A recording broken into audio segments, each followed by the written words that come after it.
c'est mon vrai job maintenant. D'accord. Voilà, depuis pas longtemps. Sinon avant j'ai travaillé au messagerie de presse. Je travaillais les matins. J'étais à plein temps quand même. Mais comme on faisait journée continue, ça me permettait d'avoir les après-midi disponibles. Voilà, sinon je fais de la peinture depuis 19 ans. 19 ans, je commençais le graffiti, sinon un peu avant j'ai fait de l'aquarelle, j'ai fait de la photo, j'ai touché quelques domaines artistiques. Hein, pas forcément toujours à fond comme le reste, comme le graphe par exemple, mais ça m'a pas mal aidé pour d'autres choses après. Enfin bon, à la base il y a quand même un attrait pour l'artistique on dira. Okay. Même si ça m'intéressait pas du tout. Ah d'accord. Ah sinon, bah écoute, je suis né à Paris. Pourquoi ce pseudo? C'est le verlan de Mickey. Oui, et pourquoi Mickey? En fait, quand j'étais en seconde, ça remonte loin déjà, il fallait que je trouve un pseudonyme. Bon, d'accord.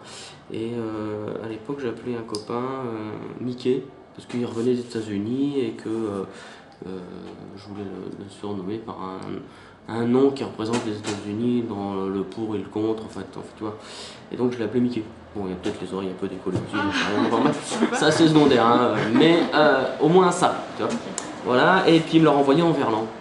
Voilà, Kémy. Et puis j'aimais bien aussi la consonance asiatique derrière aussi. Voilà. Ok, c'est bien. Pourquoi cet art en particulier? J'ai trouvé ça facile. Non. C'est vrai, mais non. C'est facile, toi, t'as appuyé, foot, ça y est. T'as pas besoin de mélanger, t'as pas besoin de... C'était chiant, je trouvais ça pénible. Puis c'était original aussi, ça l'est toujours un peu aussi, c'est pas classique. Donc voilà. D'accord. À travers tes œuvres, c'est quoi ton but? Le message, tout de suite, il n'y en a peut-être pas forcément de conscient, on dira. À propos des sujets que tu traites et des supports de prédilection.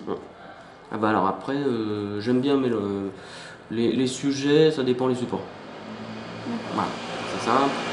Après, des supports aussi dépendent des techniques. Parce que la bombe, je le trouve très appropriée pour aller peindre les murs, pour faire des choses dehors, c'est très bien, c'est pratique, tout en un, c'est-à-dire en une bombe, voilà. Mais le problème, c'est que c'est assez limité aussi, ça reste une technique comme une autre, avec ses pour et ses contre. Sinon, j'aime bien faire d'autres recherches plus matiéristes, travailler avec la peinture en pâte, donc acrylique par exemple, voilà. Ensuite, j'aime bien la photo aussi, après ça dépendra du sujet, c'est assez... hétéroclite, enfin c'est large on dira, et souvent en fonction du support on adapte la technique et vice versa aussi, si j'ai envie de faire ça j'adapte. J'aime bien toucher un peu pas mal de choses, parce on tourne vite en rond et on se cantonne à une technique et on devient vite feignant. D'accord. Je voulais savoir si tu avais eu des problèmes avec la loi concernant le graffiti. Non. Non, si on a des problèmes avec la loi, c'est qu'on les cherche. Ok. Oui. C'est souvent des demandes... Pas du tout, non, jamais. D'accord. Non plus. Ok. Non, c'est plus après une tolérance parce que j'attaque pas n'importe quoi, n'importe où, n'importe quand, n'importe comment. Hein, d'accord. Voilà. Ton œuvre préférée? J'aime bien la dernière que j'ai fait à rue Mondosier, voilà. Anciennement chez Michelin, là, le musée. Ça va bien. Après le reste, je trouve plus excitant d'imaginer, de conceptualiser les œuvres avant, ensuite de les réaliser. Une fois que c'est réalisé, ça m'intéresse plus. Ok. Voilà. C'est la réflexion. Voilà, c'est plus la réflexion, c'est assez intellectuel. On dirait.